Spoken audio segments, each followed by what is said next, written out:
நஹ்மதுஹு வ நுஸல்லி அலா ரசூலிஹில் கரீம். பனி இஸ்ரவேலர்களில் மூன்று மனிதர்களுக்கும் ஒரு குறை உண்டு.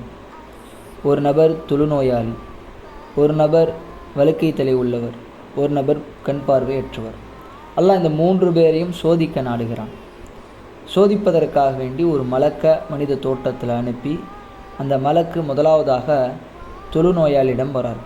வந்து கேட்குறாரு, உனக்கு ரொம்ப பிடிச்சமான விஷயம் எது என்னன்னு கேட்கும்போது, அப்போ அந்த தொழுநோயாளி சொல்கிறாரு, எனக்கு அழகான தோற்றம், அழகான தோல், மக்கள் எல்லாம் என்னை வெறுக்கக்கூடிய இந்த நிலை போய் நல்ல நிலையில் இருக்கணும்.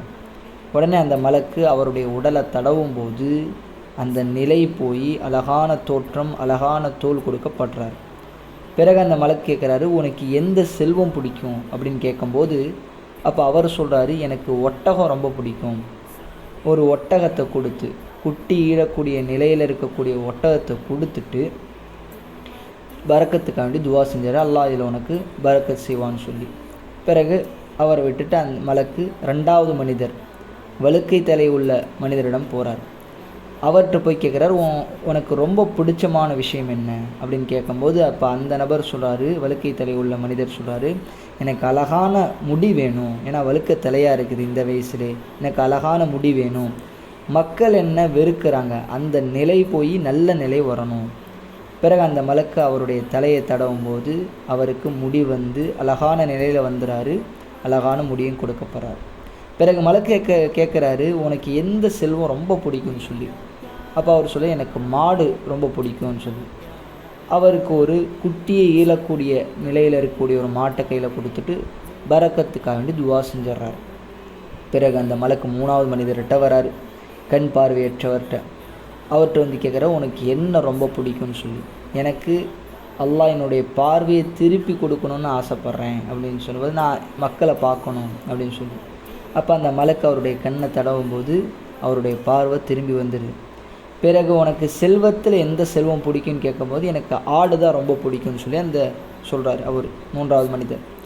உடனே ஒரு குட்டியை ஈரக்கூடிய நிலையில் இருக்கக்கூடிய ஒரு ஆட்டை கொடுத்துட்டு அல்லாஹ் உனக்கு பரக்கத் செய்வானாக என்று துவா செஞ்சார். இப்போ 3 பேர்த்துக்கும் ஒரு செல்வத்தை கொடுத்துட்டு துவா செஞ்சுறாங்க. இந்த 3 பேருடைய நிலையும் நல்ல நிலையில் ஆயிடுது. ஆரம்பத்தில் ஏழ்மையாக இருந்தாங்க, இப்போ 1வது நபர் ஒட்டக துளுவுமே வச்சுருக்கார், 2வது நபர் மாட்டு துளுவுமே வச்சுருக்கார், 3வது மனிதர் ஆட்டினுடைய துளுவுமே வச்சுருக்கார். இப்படி நிலையில் இருக்குது. இப்படி சந்தோஷமான செல்வ நிலையில் இருக்காங்க 3 பேரும்.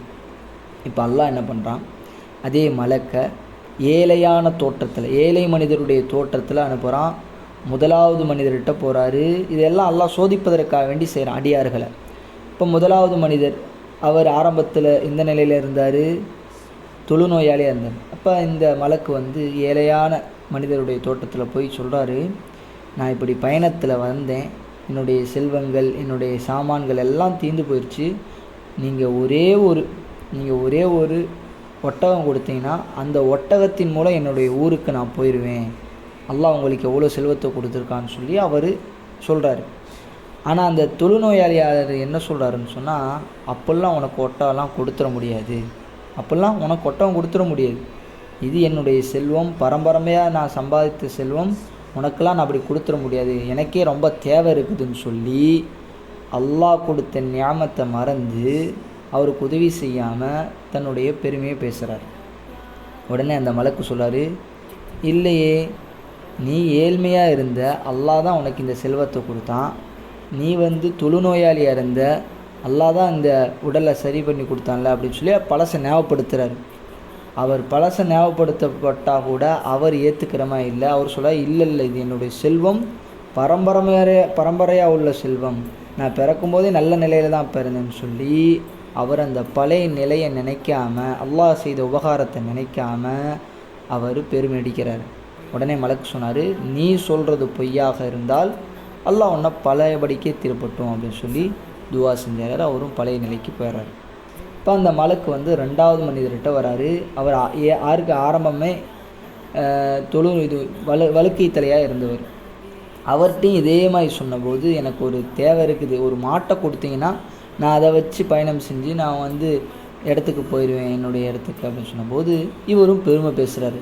இல்லை அப்போல்லாம் தர முடியாது, எனக்கு பல தேவைகள்னு சொல்லி. இப்போ மலக்கு சொல்கிறாரு, அல்லாஹ் உங்களுக்கு நியாமத்தை கொடுத்தானே, அல்லாஹ் நீங்கள் ஏழ்மையாக இருந்தீங்க, அல்லாஹ் தான் இந்த மாட்டு செல்வத்தை கொடுத்து உங்களை பணக்காரனாக்கினானே அப்படின்னு சொல்லி.